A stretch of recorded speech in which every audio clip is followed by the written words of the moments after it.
Se ama faz lembrar, faz animar, voar mais alto e viajar, fechar os olhos e sonhar, e quem amamos com a gente pra sempre vai ficar. Faz pensar o quanto é bom se entregar, se abrigar e ter no time sempre alguém pra toda barra segurar. Mas se um dia o vento levar a esperança pra outro lugar, lembre que o amor pela vida é o que fica, é pra se espalhar. Lembre que o amor pela vida é o que fica, é pra se espalhar. Lembre que o amor pela vida é pra se espalhar.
Quem se ama faz lembrar, faz animar, voar mais alto e viajar, fechar os olhos e sonhar, e quem amamos com a gente pra sempre vai ficar.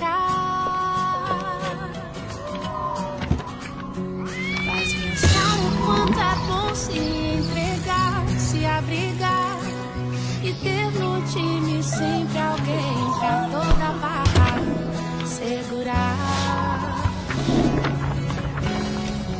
Mas se um dia o vento levar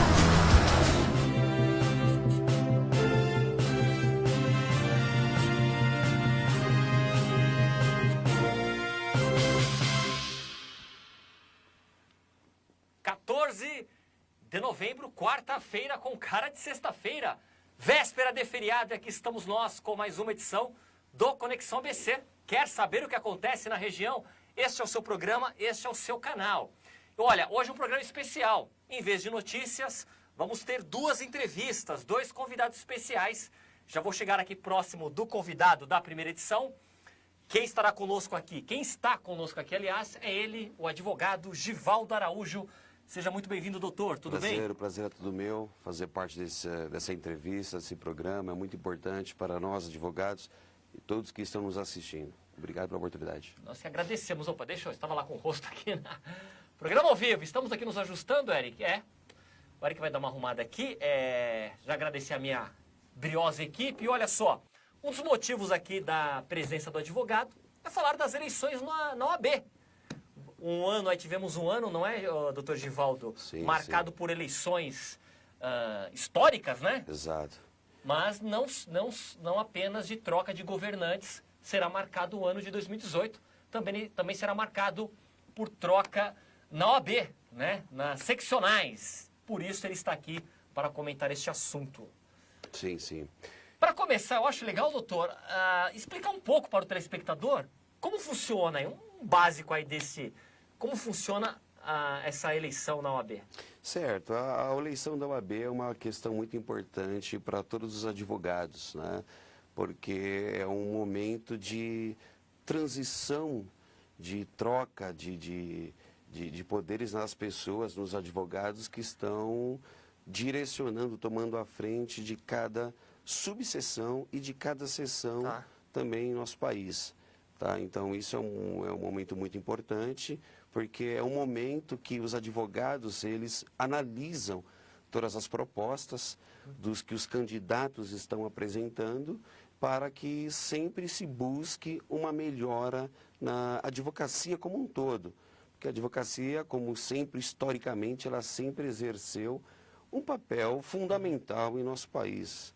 E falando em papel fundamental no país, ô Givaldo, qual o caminho, né, para colocar a OAB de maneira mais participativa na sociedade democrática, nos debates no nosso país?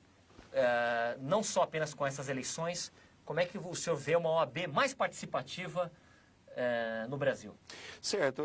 Na minha visão, a OAB ela sempre teve uma participação em momentos históricos, em acontecimentos que marcaram o nosso país. Eu poderia aqui falar em pequenos exemplos, em rápidos exemplos. Em 1935 teve uma participação ainda no governo de Getúlio Vargas, ainda o governo executivo, em nome da Lei da Segurança Nacional, fazia algumas prisões arbitrárias e a OAB, na ocasião, ela participou ativamente.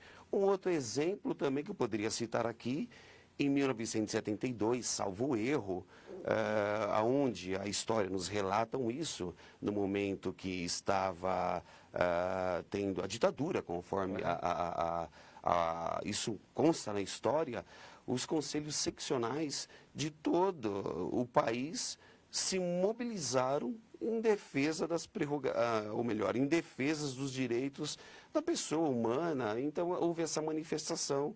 E também nas diretas já, a OAB teve uma participação efetiva. Podemos aqui, em casos mais recentes, em 88, a OAB, ela teve uma importante, a Constituição trouxe uma ferramenta importante, né, processualmente falando, sendo uma das pessoas poder entrar com ações diretas de inconstitucionalidade, enfim. Então, sempre teve a OAB, ela sempre participou ativamente dessas questões. Só que na nossa visão, como advogado, né, a OAB, isso nós conversamos com muitos colegas recentemente, a OAB, na visão de muitos, ela precisa desenvolver um papel um pouco assim, ativo, como sempre desenvolveu, mas nós estamos vivendo, conforme você mesmo falou no início do programa, né, que nós estamos vivendo aí no país, onde teve aí nessas eleições, né, extrema-direita ou esquerda, então uma intolerância normal, isso teve reflexo também na advocacia. Nós vemos isso no dia a dia dos advogados, conversando com vários amigos, inclusive muitos aqui que estão nos assistindo, muitas violações até das prerrogativas, desrespeito de autoridades contra o advogado. E todo o cidadão, e nós temos para nós que uma violação de direitos, de umas prerrogativas do advogado, não viola só o advogado. Então, viola também o próprio cidadão.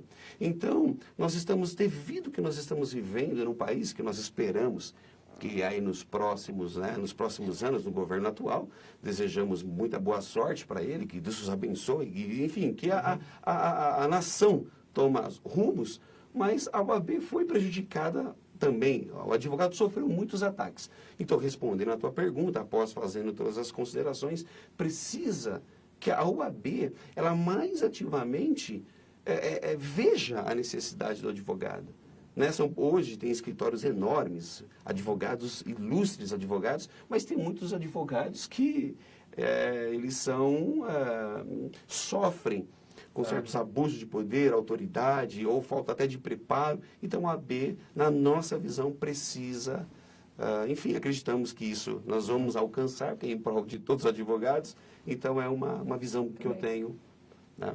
Muito bem. É a OAB nos grandes debates sociais. Deixa eu agradecer aqui o pessoal do Facebook. O Albanes Paladini mandou um sinal de positivo. Valeu, Albanes. Meu diretor Miguel Negri também de olho. Arlene Nunes também. Vitor Ricardo mandou um positivo. E o Wagner falou que eita, feriadão bom. Valeu, Wagner. É isso aí, é um feriado à vista. Muitas pessoas vão voltar só na outra quarta, né? Exato, só na outra quarta. Alguns funcionários públicos e outros setores. Eu bacana, viajar, uma boa. Tô pensando em viajar também, viu? Vou descansar um pouquinho. Agora, o doutor Givaldo Júnior. Givaldo Júnior. O Júnior. Givaldo. Fica à vontade. A família de que estado? Eu tenho descendência no norte do país, né? Eu sou paulista, mas a descendência de lá. Givaldo Júnior. Júnior. Escolhe esse nome. Nome bem diferente, né? Não nome comum. Pode ser Júnior, viu? Diferente. Muitos me conhecem como Dr. Júnior, né? O Júnior. Doutor bem diferente. Olha aqui a Patrícia me lembrando, olha, doutor Givaldo, grande colega. Patrícia Pocob Vilela, valeu, Patrícia. Sim, doutora Patrícia. O doutor falou, até citou também o clima político, né, do país polarizado. E regionalizando um pouco agora essa questão do OAB, nós estamos acompanhando, falando aqui de Santo André. Ontem, por exemplo, eu estava na Câmara Municipal e muito se falando lá sobre a Chapa 3, né? A Chapa 3 que até o próprio Diário do Grande ABC deu uma notícia falando aí que seria uma chapa ligada ao prefeito Paulo Serra. Queria saber a sua opinião sobre este cenário. É claro que todos nós sabemos que é importante o advogado ter diálogo com o legislativo, executivo, judiciário, dentro de um viés democrático. Porém, o doutor vê algumas restrições, algumas implicações, alguns impasses numa relação como esta ou não? Olha, na verdade aqui em Santo André são 3 chapas que vão disputar as eleições aqui em Santo André, né? Que são chapa 1, que é puxada pelo doutor Cristiano, né? A chapa 2 e a chapa 3, que inclusive realmente foi publicado no Diário do Grande ABC, salvo erro, foi publicado uma matéria no dia 1º/11. Eu, como um bom leitor, sempre gosto, os amigos que me estão acompanhando, aqui, os advogados, sabem que eu sempre gosto de um bom café. E às vezes eu levo até cliente para nós tomar café na padaria, vamos discutir lá com o café as coisas ficam melhor. E eu analisei e vi, realmente saiu essa notícia no dia 1º do 11, salvo erro. Olha, eu gostaria de pontuar, primeiramente, que o advogado ou quem está na OAB, ele precisa ter uma harmonia com todos os poderes constituídos. Uma harmonia que eu digo é com o Poder Executivo, o Poder Legislativo, o Ministério Público, os juízes. Só que eu, particularmente falando, eu olho isso com um pouco de reservas. Eu tenho um pouco de reservas em relação a isso. E tudo parte até da própria notícia que foi publicada no Diário, que a Chapa 2... ela estaria sendo apoiada. Chapa 3, né? Ele falou assim, que a Chapa 2, que é a Tartuce, ele estaria apoiado pelo ex-presidente, que seria o Fábio Picarelli, que hoje sem partido, a notícia fez questão de divulgar assim, hoje sem partido, E a chapa 3 apoiada, salvo erro, que constou, para mim não fugir muito do que foi lá escrito, é apoiada pelos membros ou os advogados que estão no Poder Executivo. Dando a entender que a Prefeitura de Santo André, não que conste isso oficialmente, porque não saiu nada oficialmente. Mas nós sabemos, inclusive todos lá, todos os advogados, nós estamos numa disputa eleitoral, estamos num país democrático, somos todos colegas, e independente de quem ganhar, vai ter que ter essa responsabilidade com o advogado. Mas respondendo a tua pergunta, como o advogado gosta de falar bastante, tem que fazer né? Fica à vontade. Respondendo a tua pergunta, eu olho com um pouco de reservas. Por quê? Não se trata exatamente de não se ter harmonia. Deixa aqui bem claro. Só que uma instituição como a OAB, na minha visão, ela tem que ter uma harmonia e uma independência. Aí você pode me perguntar assim, alguém poder perguntar assim, mas vai deixar de ter independência? Veja bem, a máquina, ela funciona, eu posso dar um exemplo.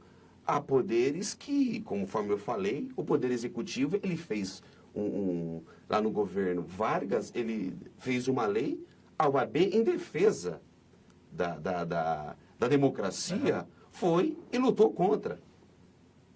Outros governos ou outras prefeituras, enfim, pode fazer algum ato que, de repente, contrarie o interesse da coletividade ou da população, ou então nós vemos aqui até recentemente, trazendo mais regional, por exemplo, olha, teve um aumento exorbitante de IPTU, então a OAB, qual que é a função que ela exerce? Em defesa, não só do advogado, mas da cidadania, em defesa dos direitos. Aí a pergunta que eu faço, quando nós vemos publicado que, por exemplo, dando a entender que a chapa 3 está sendo apoiada pela prefeitura, é a primeira pergunta que eu faço. Poxa, os dirigentes saberão separar o que é instituição OAB em eventual questão que a prefeitura possa fazer, que pode ser diversas. Ela vai ter autonomia? Veja bem, tem que ter uma harmonia, mas tem que defender primeiramente os advogados, a Constituição. Então, por exemplo, vai ter uma harmonia pelo fato, claro, não é nada oficial, mas todos os nossos colegas, inclusive, vemos um certo apoio, né? Não, nada contra que um advogado que está sendo na chapa 3 é filiado a partido. Cada um tem uma escolha partidária, só que essa notícia que foi publicada nos trouxe preocupação. Até que ponto, se uma chapa 3 ou eventualmente ganha, ela pode, né, ter essas pessoas que estão... Ali até colegas nossos, conheço muitos. Eu fui servidor público na Prefeitura de Santo André, eu conheço a máquina. Né? Até que ponto ela vai ter autonomia? Vai defender? Vai, de repente, algum ato, ele vai falar, não, vamos resolver isso? Vai levar para resolver essa questão? Vai ter autonomia? Essa que é a minha... Fica a pergunta. E sem falar, e falando em autonomia, enquanto o doutor ia comentando aí sobre essa questão do apoio do prefeito Paulo Serra à chapa 3, até a questão dos comissionados, né? Nós sabemos que há muitos advogados que trabalham na prefeitura. Há muitos advogados que trabalham na prefeitura. Sim, por exemplo, se tem alguém lá que pensa diferente, será que ele vai poder expressar que ele pensa na chapa 2, chapa 1, chapa 0, chapa 1000, sendo que também fica aqui uma reflexão, uma pergunta, né? Exato. Eu acho que é interessante levarmos esse questionamento. Claro. Até onde vai essa liberdade? Eu estou pegando carona aqui na sua fala, quando falou da autonomia, né? Vai saber separar o que é prefeitura, o que é OAB, e eu já faço aqui eu já trago para o hoje. Quem está, por exemplo, né, quem é comissionado, já tem essa liberdade ou não tem essa liberdade? Olha, né? Eu acho que também é interessante na minha visão, refletir. Né, isso daqui, claro, é minha opinião pessoal. A prefeitura, os órgãos, os departamentos de uma prefeitura do órgão, eles são servidores de carreira, que esses eu acredito que têm uma certa autonomia, entraram como serviço através do concurso público, mas muitos advogados, o meu modo de ver, né, ou não sendo advogado, eu posso fazer uma comparação como se fosse assim um voto de cabresto. Só que, claro, isso vai depender da responsabilidade de cada advogado. Não que, pelo fato de ele estar ou exercendo um serviço comissionado, inclusive até chegou umas informações para nós, falando assim, olha, mas tinha comissionados trabalhando. Aí eu falei assim, olha, eu acho que cada um sabe da responsabilidade que tem. Chegou para mim também. Chegou porque essa... ontem teve... Porque o pessoal comenta. Exato. Tinha entregando o panfleto.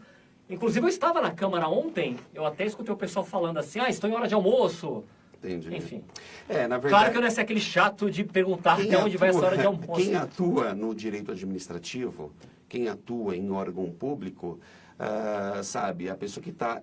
Não estou falando que isso aconteceu, porque o advogado, a gente sabe do que circula das informações, mas o que vale para o advogado é o que está materializado, que se prova, mas como nós estamos aqui numa entrevista, há que se separar, né? Porque isso daí não pode, quem está exercendo, fazendo às vezes numa administração pública, isso não pode fazer serviços que não seja, que esteja fora daquela função para que ele foi incumbido. Isso pode dar questão de improbidade administrativa. Enfim, nós que atuamos, conhecemos um pouquinho do direito administrativo, não, deixando claro que eu não sei se isso ocorreu ou não, mas isso circulou, né? Isso não pode ocorrer, né? Porque, na verdade, a função, o direito administrativo é para exercer o povo, o município, né? Então, se ele está incumbindo, está recebendo para aquilo, foi investido com um cargo de confiança, ele tem que exercer o papel para que ele for. Olha, você que ficou curioso aí, a fonte que nós comentamos aqui foi matéria do Diário do Grande ABC, só procurar depois, pesquisar lá no Diário. É uma matéria bem interessante mesmo, né? Sim. Dá a entender, dá leitura, dá uma margem de leitura. É claro que eu, como jornalista, também sou fã do português, sou fã de redação, sou fã de texto, e realmente dá até a entender ali que foi uma chapa criada no gabinete do prefeito. Pela maneira como o jornalista pontuou ali. E é isso que estamos, em cima dessa notícia que estamos comentando. E até porque entrou de última hora também, né? Exato, entrou... Foi meio pelo que eu acompanhei, porque eu estou, inclusive, trabalhando ativamente, né, em defesa, claro, para que a OAB tenha uma independência, né, para que ela realmente verifique e faça, contemple os anseios do advogado, que contemplando esses anseios vai refletir diretamente no cidadão. Então, o que eu estou acompanhando foi, acho que uma das últimas chapas a serem escritas, né, a serem... Inclusive, eu só queria falar uma pequena questão. Circulou alguma coisa... Assim, nós temos que diferenciar que disputa na UAB, ela não é uma disputa um pouco diferente de uma disputa partidária, né? Porque não se pode falar, a partir do momento que a pessoa vai entrar lá, quem entrar, claro que eu estou trabalhando ativamente, porque eu conheço muito bem o Cristiano, que está puxando a Chapa 1. O Cristiano Chapa 1, a Tartucci, né? A Tartucci Chapa 2. E a Miriam Bazotti, que é da Chapa 3. Né? Que, conforme falou, eu conheci a Miriam Bazotti, tive a oportunidade de conhecer com ela até recentemente. Né? Depois, falando com ela. Ia concluir, doutor, ia concluir. Isso, eu só preciso concluir. Então, circulou alguma... porque você tem que se separar o que é eleição partidária, prefeito, vereador, de uma eleição da OAB. Porque quem entrar vai ter que ver os anseios da advocacia. Né? Então, temos que ter esse margem aí de ética, essa margem de seguir os ditames legais impostos até pela comissão eleitoral. E ficamos sabendo hoje, circulou na internet, que teve uma pesquisa, só que essa pesquisa não foi nem registrada na comissão eleitoral da OAB. Fake news também nas eu eleições. Sei. Então, é que eu estava numa audiência. Hoje eu estava cedo, inclusive está nos assistindo. Estive cedo em São Bernardo do Campo com um amigo, irmão meu, e também estive agora à tarde, vim direto para cá de Diadema, numa outra audiência também. Então eu vim muito rápido ali conversando, a juíza muito bacana, né? Tem profissionais, juízes, promotores, muito bacana, que realmente desenvolvem seu papel constitucional. E estou ali comentando com ela, doutora, eu vou ver aqui. Então, enfim, é isso aí. Agora, o doutor Givaldo, acho que é até legal uma dica, mas o doutor comentar aqui o que o senhor considera, né? E, claro, sem citar nomes e sem defender chapa nenhuma, até porque aqui não é ideia, né? Estamos comentando a importância da OAB e alguns temas polêmicos que estão seguindo aí nessa disputa. O que o senhor considera ali uma característica de um presidente da OAB? Qual o perfil ali que o senhor, pelo menos, faz uma leitura, olha, né, que seria um ideal? Como é que o senhor vê aí? Sim, inclusive eu vou evitar de citar nomes, sim, né? Sim. Mas todos no que geral, sabem, no geral. sabem quem eu estou apoiando, sabem como eu estou trabalhando, né? Agora, claro, a primeira visão que eu tenho de um presidente de uma OAB é a pessoa que sabe respeitar e não querer somente o poder para si. Tá? Como não é regional, eu vou já para o estado de São Paulo. Claro. Acho que eu posso falar até para o estado de São Paulo. Aqui, inclusive, muitos estamos assistindo. Eu estou apoiando lá o Caio. Tá. Porque a primeira bandeira que eu defendo é a transição de poder. Um advogado que ele ganha uma presidência, fica duas, fica 3 vezes no poder, eu acho que não oxigena a OAB, não vem novas ideias. Então, a primeira coisa que eu defendo, que eu vejo no gestor, ele ser democrático. Uma questão que me chama a atenção, ele chamar a categoria para si. Porque muitas vezes seria eleição, passou a eleição, Fábio.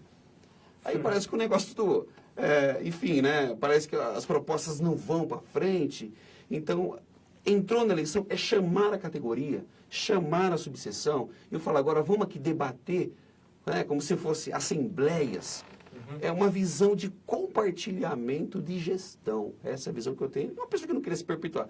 Eu vejo com reservas. Toda pessoa que quer se perpetuar muito no poder, eu vejo isso com reservas. E até porque o poder, ele tem as suas tensões, né? Tem. Todo poder tem as suas tensões, os seus conflitos. Exato, então, quem se apega dessa maneira, Exato. você está... o doutor usou a palavra que não terá oxigênio, né? Oxigênio, uma não renovação. tem novas ideias, não vê o que o advogado está passando. Exatamente. Olha, vamos fazer isso, vamos defender aquilo, vamos atuar naquilo. Enfim, essa questão. Cria um bloqueio ali, não é, doutor? Porque fica numa...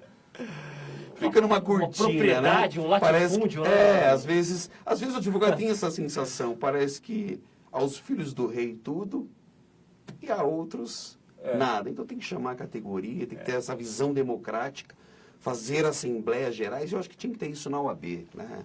Tinha que ter isso. Aliás, essa frase é sensacional. Se não me falha a memória, Montesquieu, né? Montesquieu que disse aos inimigos a lei. Isso, salvo erro Montesquieu. Eu acho que é Montesquieu. Ele diz aos inimigos a lei. Exato. E aos amigos, favor, né? Exato, E a gente... Que é um absurdo, né?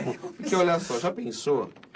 Cada advogado que está nos assistindo, colega, que inclusive agradeço, cada um tem a sua. Uns estão assistindo, pô, o que ele vai falar? Outros, o que ele vai defender? Mas passou as eleições, nós somos todos colegas, somos todos advogados, né? Então, já pensou se entra uma pessoa que tem essa visão? De perpetuação. Fala, olha, ele não voltou em mim. Inclusive, eu só queria fazer um parênteses. Na eleição passada, eu não apoiei o atual presidente, o Roberto, porque eu não conhecia, né, assim, não tinha. Só que era uma pessoa que me admirou bastante. Olha aí. Me admirou bastante, inclusive, aqui deixo Olha aqui, lá, parabenizo. Toda do doutora. Pô, legal. Eu parabenizo até o doutor Roberto, o atual presidente, ele é uma pessoa assim, bem democrática, né? Enfim, claro, ninguém agrada a todos, cada gestão tem suas virtudes, seus defeitos, mas ele foi uma pessoa que eu não o apoiei, mas ele me chamou, inclusive, eu sou o atual diretor executivo aqui da UAB, né? Ajudei em algumas questões, enfim. É isso aí. Muito bem. Vamos fazer uma comunicação telepática aqui com a minha equipe. Querida equipe, nosso querido Martim está aí? Já está aí o Martim? Então vamos terminar. Segundo bloco, vamos falar de trabalho. Trabalho, hein? Ministério do Trabalho, Cícero Martinha vai participar agora. Então, por favor, doutor Givaldo, fique à vontade.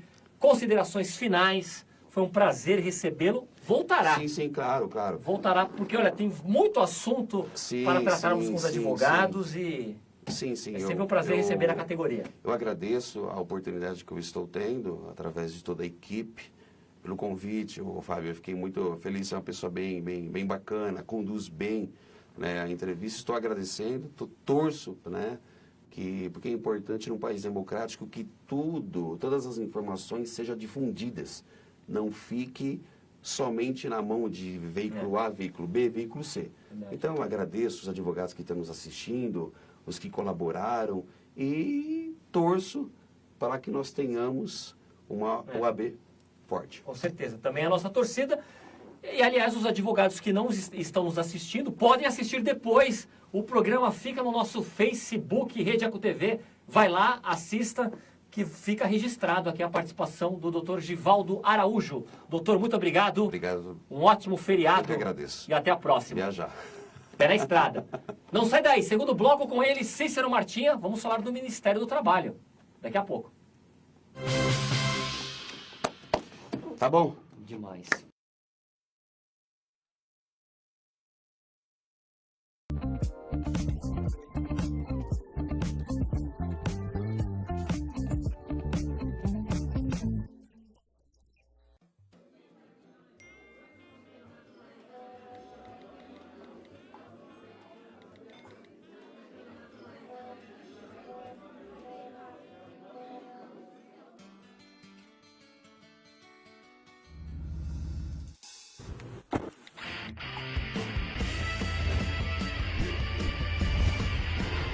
ABC de táxi é demais.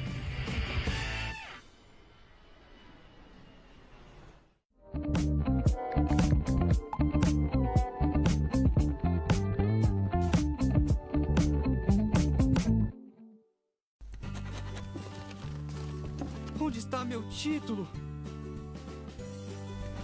Todo ano de eleição rola a mesma pergunta, mas em 2018 seu título tá na mão. É só usar o app e-Título. Simples e rápido. Você pega o seu celular ou tablet e baixa o aplicativo disponível na App Store e Google Play. Depois, é só acessar e inserir os seus dados. Pronto! A via digital do seu título de eleitor está aqui. Se você já tiver feito o cadastro biométrico, seu título digital virá com foto e você nem precisa levar outro documento no dia da eleição. Muito mais prático. Mas se você ainda não fez a biometria, seu título precisa ser usado junto com um documento oficial com foto. Não falei? Seu título tá na mão. É a Justiça Eleitoral inovando e modernizando. Como sempre.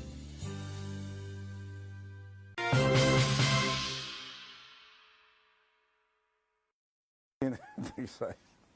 Conexão ABC, quer saber o que acontece na região? Esse é o seu canal, esse é o seu programa. Olha só quem está aqui comigo, Cícero Martinha, atual secretário de Emprego e Relações do Trabalho, líder sindical mais do que conhecido aqui na região do ABC.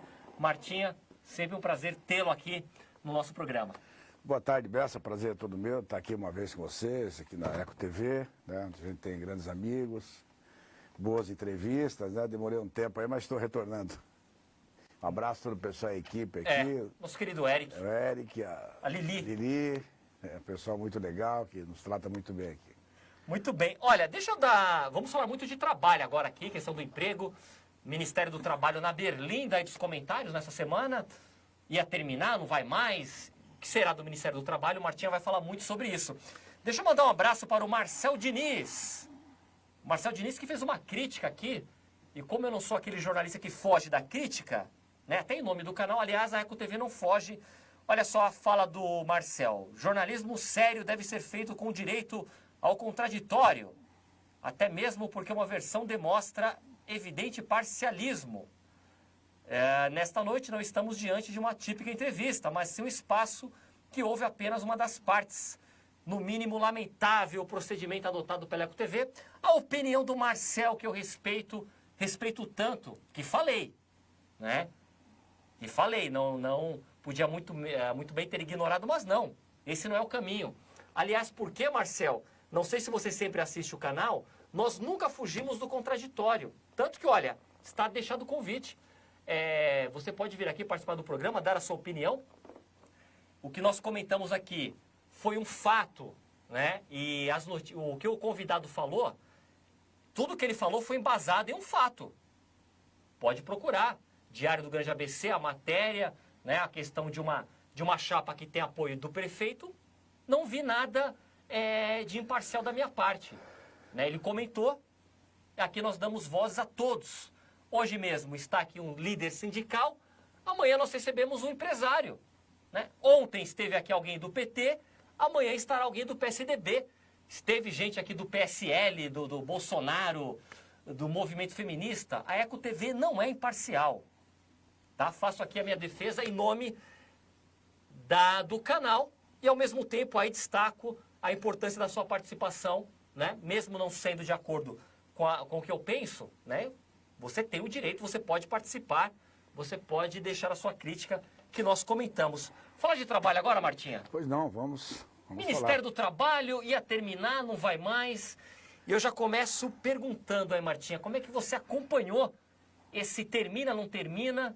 Como é que você viu aí esse recuo do Bolsonaro? Será que teremos um recuo? Ou ele volta com a ideia de terminar? Como é que você acompanhou aí o Ministério do Trabalho sendo comentado pelo presidente eleito, né? Olha, Bessa, pelo menos do ângulo que eu vejo, inclusive a política do país hoje, pós-eleições, a gente percebe o seguinte, que possivelmente, né, esse governo, essa formulação aí, ela não era uma formulação de projeto de governo, assim, nitidamente pronta e terminada, né? Porque todo dia a gente vê notícia diferente. Uma hora vai ele acabar com 20 e tantos ministérios para ficar 17, de repente estão vendo que não é mais só 17, talvez não dê, vai para 18. Então eles estão tentando buscar, né, quer dizer, encontrar um caminho para dentro das propostas. O próprio presidente eleito fala um dia uma coisa, no outro ele diz que não é bem assim, depois volta atrás, muda, né? Uma hora alguém da equipe, né, fala uma coisa, o outro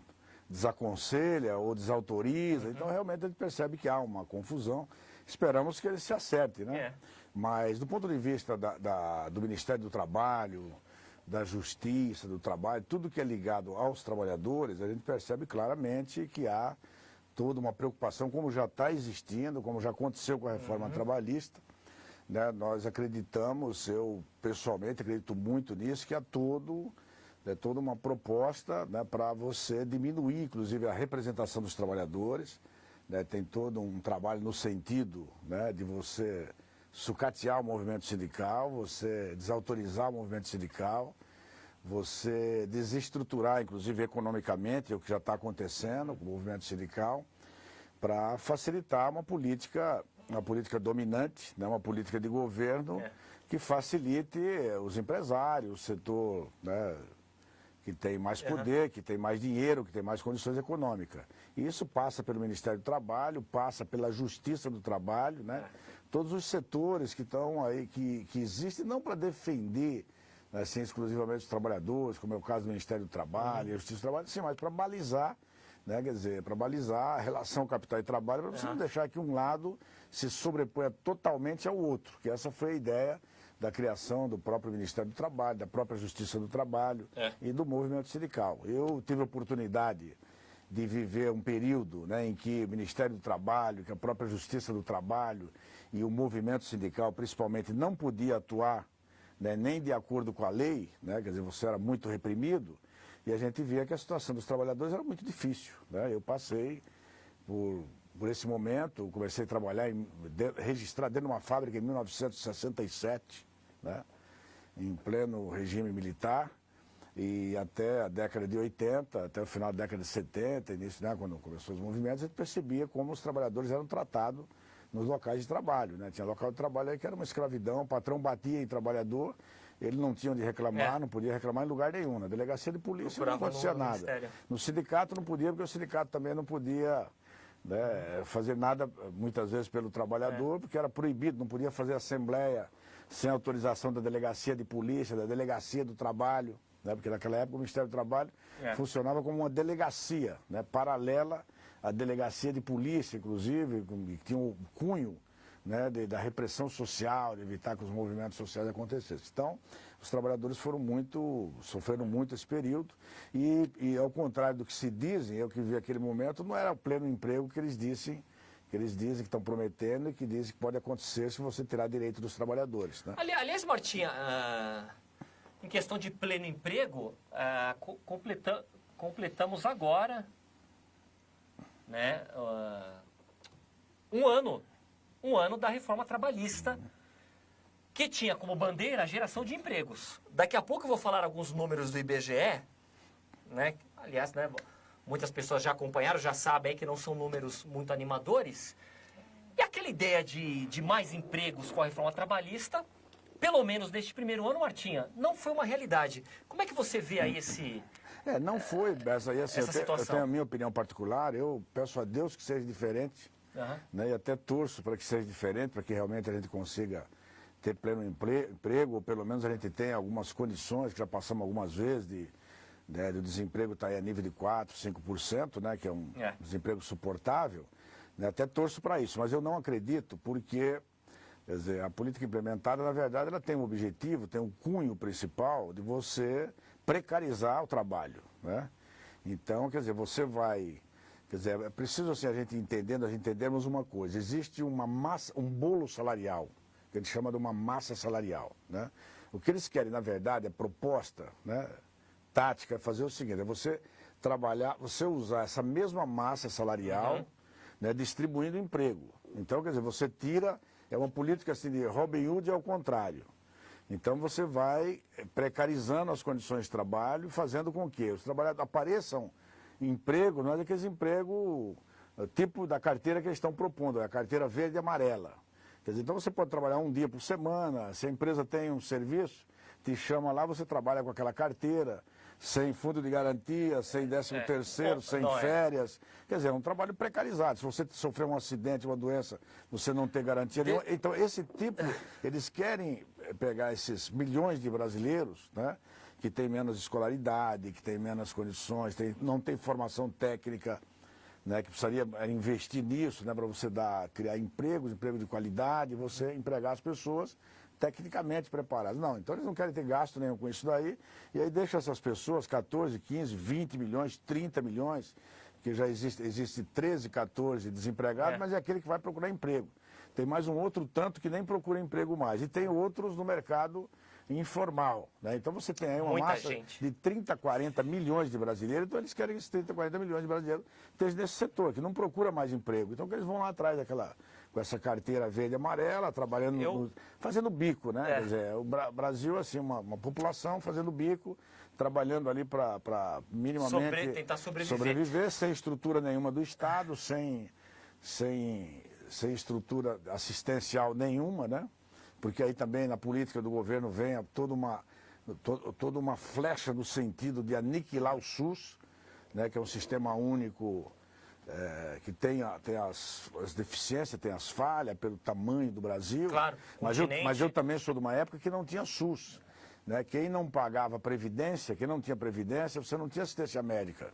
Se você quebrasse o braço, né, você tinha que colocar uma tipóia no braço, porque você não ia ter dinheiro para passar no médico, fazer um raio-x, né, engessar o braço, né, nos interiores, assim, aqui mesmo no estado de São Paulo acontecia isso, né, você ficava doente, uma mulher, ela engravidava, ela ia ganhar nenê, não tinha um tratamento, um pré-natal que se tem hoje, né, quer dizer, ela ia ganhar nenê com uma parteira, porque ela não podia nunca fazer uma cesárea ou passar num médico e tal, porque ela não pagava previdência social.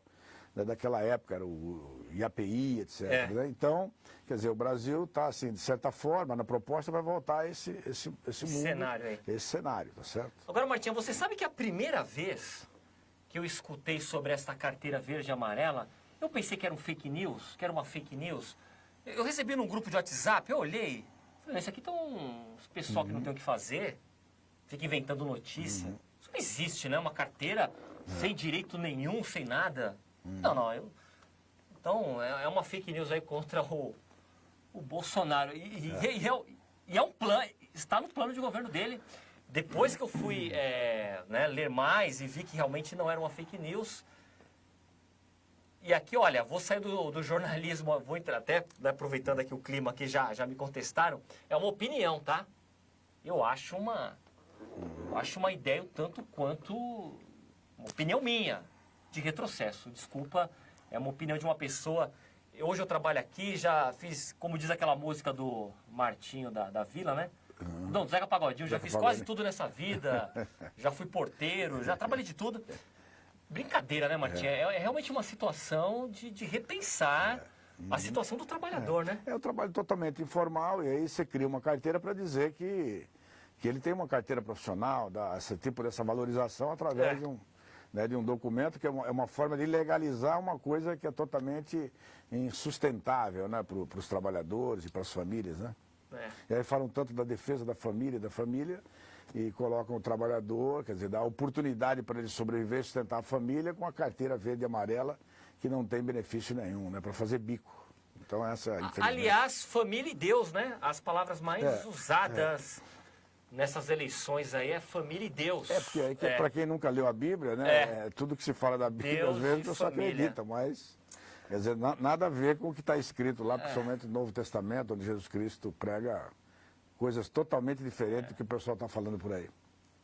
Muita misericórdia, né? Exatamente. Só para começar, Deus fala de muita misericórdia.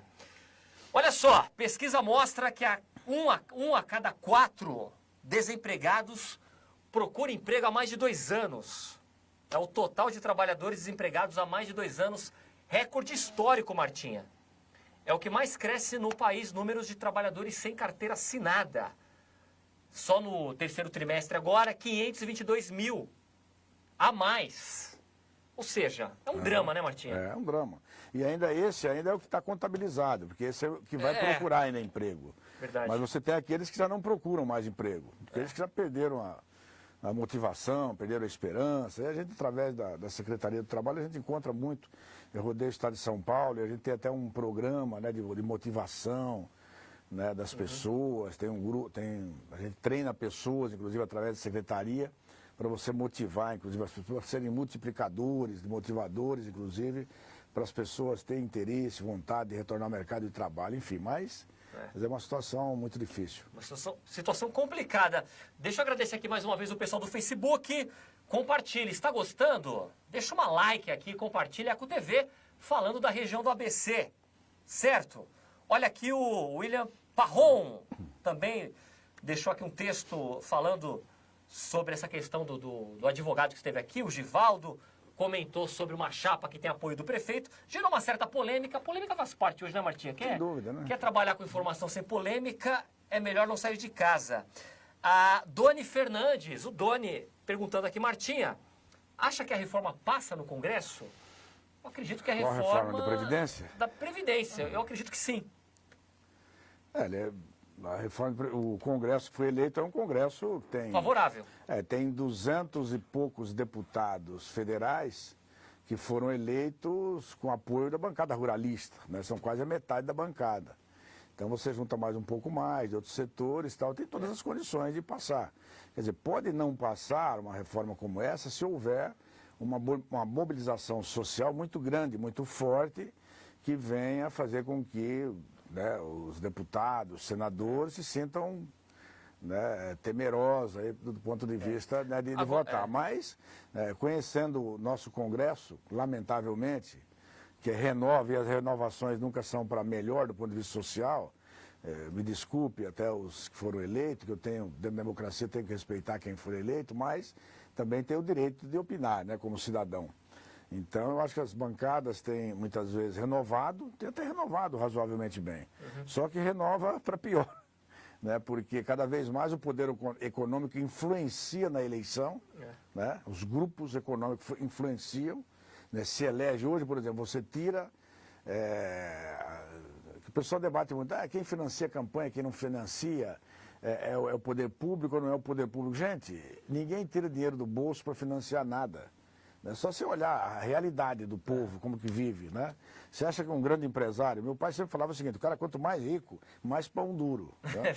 Então, quer dizer, não pense que empresário vai tirar dinheiro do bolso, né, para financiar alguém para votar contra ele. Né? Quer dizer, quando ele financia, banca a campanha, o cara vai ter que votar nos projetos dele. Então, a bancada ruralista hoje tem mais de 200 deputados, né? Então, quer dizer, eles têm todas as condições de aprovar a reforma, aprovar...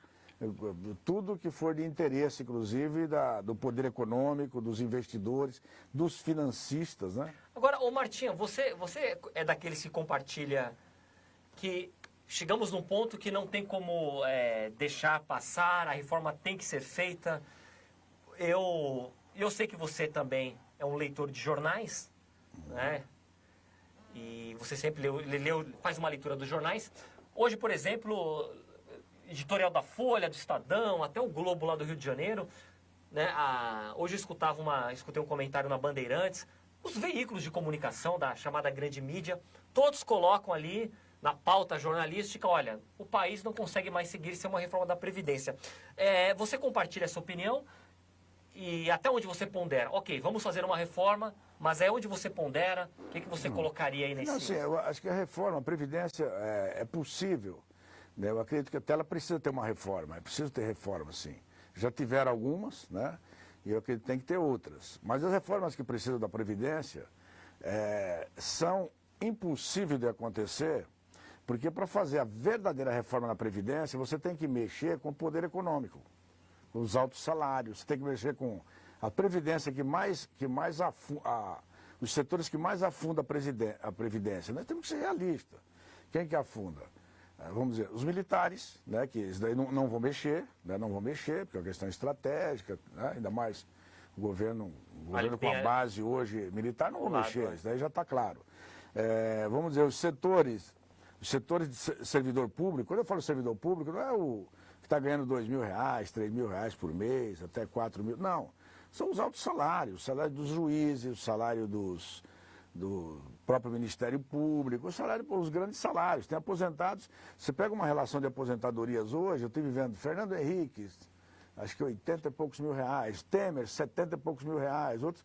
Então, quer dizer, esses aposentados são todos nessa faixa de 40 mil, 50 mil, 30 mil, 20 mil, né? Essa daí precisaria ter reforma, aí teria que ter reforma, né? Você teria que ter uma previdência, quer dizer, o cara ganha 30, 40 mil reais, tudo bem, agora, quando ele for se aposentar, você imagina o cara ficar 30 anos e 40 anos ganhando o salário mais, inclusive, quando o cara se aposenta, nesses casos aí, ele ganha mais do que quem está na ativa, né, porque eles têm uma série de descontos que não tem na aposentadoria. Agora, você mexer, o que eles vão fazer na aposentadoria, eles querem o quê? Tirar o direito, quer dizer, a viúva, por exemplo, que fica com a pensão, eles querem baixar a pensão para 50%, a metade. Dividido para metade. E aí, se tiver um filho, mais 10%, se tiver dois, mais 10%, quer dizer, não vai ganhar o que ganhava antes. Eles querem cortar aí. Querem cortar que eles vão também, uma outra forma também, quer dizer, que é reduzir o salário mínimo, o poder de compra do salário mínimo, para que, por exemplo, a grande massa que ganha salário mínimo passe a ganhar menos, né?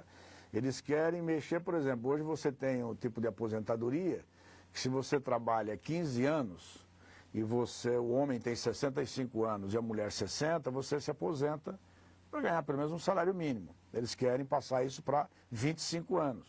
Aí a pessoa, quem trabalhou 10, 12 anos registrado, 15 anos, são as pessoas que tiveram mais problemas, que não conseguiram emprego, que tiveram que fazer outras coisas na vida, ou entrando no mercado informal, que teria oportunidade com 65 anos de idade, se homem, 60 mulher, ele tem uma aposentadoria, um salário mínimo para sobreviver, simplesmente isso. Então é aí que eles querem mexer com a aposentadoria.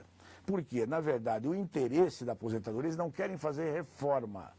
Eu já disse isso e repito várias vezes, e o futuro dirá, né? E se eu não ver, pelo menos os mais jovens verão. O futuro né? verá. Que a questão é o interesse dos financistas.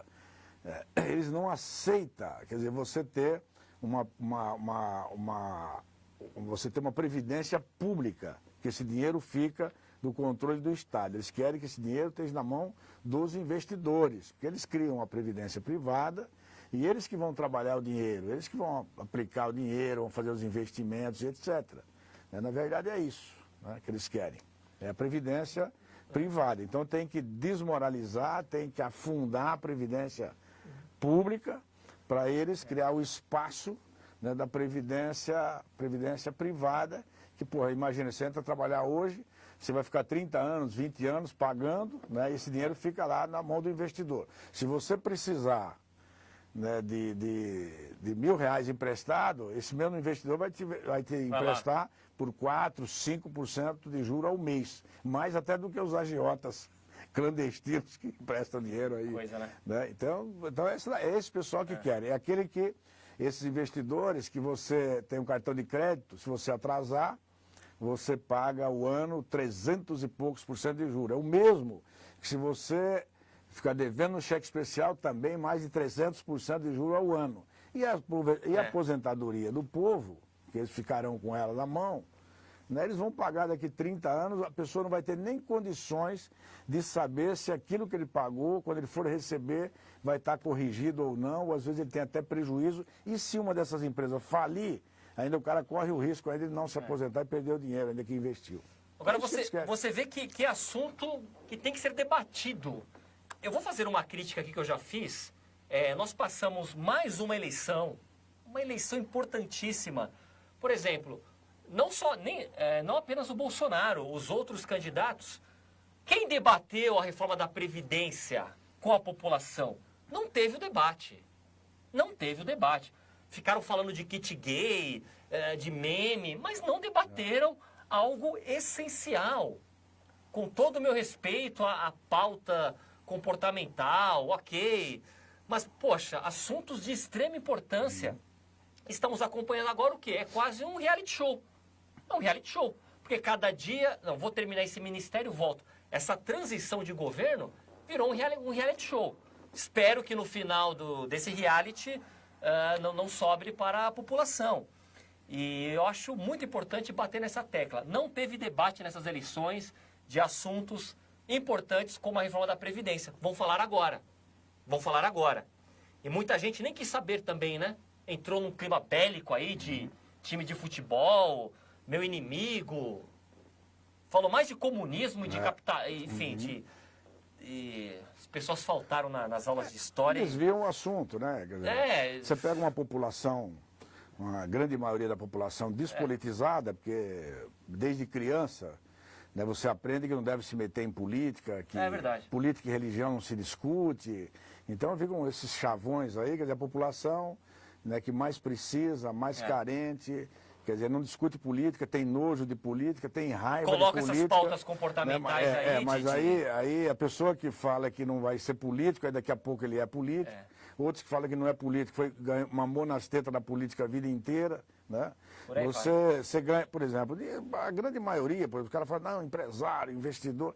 Rapaz, tem os grandes investidores e os outros, médio para baixo, todos dependem do poder público, vivem mamando na teta do poder público. Né? Um prefeito se elege, a primeira coisa que os caras fazem é correr atrás, né, de estar para ver o benefício dele, a parte, o que ele vai ganhar. Né? O governo do estado, a mesma coisa, o presidente da república, a mesma coisa. Então, quer dizer, isso aí a gente vê, porque a grande lógica, Bessa, eu acho que é bom, a população é importante entender qual é a lógica do sistema, né, que está colocado para a população brasileira e em grandes partes do mundo. O investidor, ele quer o quê? Como que eles pensam isso daí? O investidor tem que ter motivo para investir. A motivação do investidor é o quê? Ele deixa o dinheiro dele lá, está parado, está ganhando o juro, tá. Então, para ele investir numa indústria, num outro tipo de negócio, você tem que estimular ele fazendo o quê? Falar, não, você vai ganhar mais do que o seu dinheiro parado, né? Lá, ganhando lá, você vai ganhar mais. Então eles têm que propor uma coisa muito grande para ele, que eles falam, para fazer o investidor trabalhar, né? Para ter motivação para trabalhar. Então tem que ganhar bastante. Então, eles têm que dar essa oportunidade de eles ganhar cada vez mais, por isso que ele vai mexendo em todos os setores, tratar de conquistas sociais, etc. Tem que reduzir, para você, quando abrir o negócio, ele investe o dinheiro, mas aí ele já dita quanto que ele vai receber lá na frente, independente do resultado, né? E para o povão, para a massa trabalhadora, eles dizem o seguinte, olha, você tem que ter, para você trabalhar, para ter motivação para trabalhar, não pode ter seguro-desemprego, não pode ter salário, né, razoável, não pode ter garantia de emprego, não pode setor público, servidor público. Daqui 2, 3 anos não tem um servidor público mais com estabilidade nessa proposta. Aliás, já surgiu na pauta, né? Nessa proposta, não vai ter mais. Por quê? A lógica é o seguinte, fala, poxa, a pessoa não pode ganhar muito também para acumular, a grande massa tem que ganhar pouco, né, para poder ele ter necessidade de trabalhar. Né? Porque o grande investidor vai precisar também da mão de obra, com todo o investimento que tem em tecnologia, mas muitos setores ainda tem um peso de mão de obra, etc. Então a lógica é essa. O investidor tem que ganhar muito para investir e o povão tem que ganhar pouco para poder ir trabalhar. Essa é a lógica. É a lógica, é a sociedade, é o Brasil, é o ABC aqui no nosso Conexão. Preciso terminar o programa, já passamos até um pouquinho do horário, mas olha, para encerrar aqui, ó, dia 20 agora é o dia da consciência negra, né? E mais uma vez o preconceito foi apresentado nos números do IBGE. da ocupação, no número de desempregados. Olha só, eu até anotei aqui. A desocupação dos brancos no terceiro trimestre deste ano foi de 9,4%. Enquanto isso, a taxa nacional para pardos e pretos, como classifica o IBGE, ficou de 14,6%. Olha só, enquanto numa taxa ali 9%, a outra a taxa de, como classifica o IBGE, de pretos e pardos, 14,6%. Realmente, você percebe aí, e não é de hoje, é claro, mas os números sempre, a gente percebe ali essa questão de raça muito marcante ali, não é, Martinha? Sem dúvida nenhuma. Sem nesses dúvida. números, as né? Mulheres ganham as menos, mulheres negras sempre, também. As mulheres ganham menos, se é negra, ganham menos. Sim, os só homens pesquisar. também. E a classificação que eles dão, assim, não, ganha menos porque não se interessou, não estudou, não se desenvolveu, papapá, né? Quer dizer, agora, você tem que ter oportunidade, né? Se não tiver oportunidade, é difícil competir. Martinho, olha, vou aproveitar que o Eric e a Lili gostam muito de você. Então, eles não brigaram comigo. Normalmente, eles já teria aparecido ali atrás, né, com a mão, termina. Sabe aquele técnico que o time tá ganhando? Ganhando, né? E termina o jogo. Tá 1-0, os caras vão empatar. Ela já teria feito isso. Mas como ela gosta de você, não, mas eu preciso terminar o programa. Agora, Martinha, para encerrar, você teve essa passagem agora, né, como secretário de Emprego e Relações do Trabalho no estado de São Paulo. Eu acho legal você fazer aqui um balanço geral, como é que você vê essa passagem, né? É claro, né? Como o Márcio França, né, perdeu aí para o Dória, vai ter a troca de governo, vai ter a troca de secretariado, mas eu gostaria que você falasse aí dessa sua passagem, como é que foi esse tempo na secretaria. Eu até aproveito a oportunidade, se me permite, e a Eco TV, agradecer ao deputado Paulinho da Força, que me indicou para esse cargo, o governador Márcio França, que aceitou, me deu todo o apoio, toda a estrutura, fez investimento no setor, a gente colocou a questão da necessidade de cursos, né, de qualificação. Nós fizemos mais de 30 mil cursos. Tem alguns ainda para começar semana que vem, ainda vamos desenvolver mais uma outra porcentagem de cursos. Foram feitos time de emprego, fizemos um trabalho também muito importante no estado todo de São Paulo. Frentes de trabalho também, né, fizemos muita frente de trabalho, que é muito importante nessas cidades do interior, mesmo sendo um valor pequeno, mas a necessidade muito grande, os prefeitos nos cobrando sempre. Então, a gente conseguiu desenvolver um trabalho importante, né? Que essa secretaria ela tem um papel social fundamental e a gente vê, mesmo o estado de São Paulo, que é um estado grande do ponto de vista econômico, o maior estado do Brasil economicamente, é praticamente um país, mas a gente, quando roda o estado de São Paulo, a gente vê as necessidades que tem lá. Então, né, eu até agradeço a oportunidade de conseguir desenvolver um trabalho muito bom, graças ao o governador Márcio França, que é um homem da política, tem visão social muito importante, governou cidade com dificuldades, conseguiu entender rapidamente essa questão, deixo aqui meu abraço a ele. E nós fizemos tudo que pôde. Enquanto a gente estiver lá aí até o final do ano, esse mês aí, até o mês que vem, nós vamos desenvolver tudo que tiver de condições econômica, financeira e técnica para a gente desenvolver, vamos estar desenvolvendo para fazer o melhor possível o nosso papel dentro dessa secretaria. E aí, Martinha, aí na volta, foco no sindicato? Mais do que nunca, né? Sim, também sindicato, a Associação dos Aposentados, que eu tenho também desenvolvido um trabalho, nós temos lá cerca de 5 mil sócios aposentados, eu preciso também me dedicar mais ao trabalho ali também, e fazer política. Eu sou presidente do Solidariedade aqui na cidade de Santo André, e aproveito também aqui a oportunidade da Eco TV para deixar aqui uma mensagem, porque as pessoas, né, precisam aprender política, precisam desenvolver, entender o que é a política, o que é um sistema de governo, o que faz um vereador, um prefeito, um senador, um deputado federal, um deputado estadual, um governador, para entender essa complexidade, né? E como funciona a política no mundo, porque quanto mais pessoas, né, do nosso lado, do lado dos trabalhadores, né, da sociedade organizada, a gente tiver pessoas politizadas, com capacidade de entender, a gente tem mais condições de enfrentar as adversidades, né? Porque a classe maior, quem tem mais poder econômico, eles conhecem bem de política, sabem muito bem fazer política e tem dinheiro para fazer política. Verdade. Olha só, então, termina aqui o programa. Muito obrigado. Vou terminar com a fala aqui do Caio Rocha, olha só. Ótimo feriado a todos do Conexão ABC e da Rede Eco TV.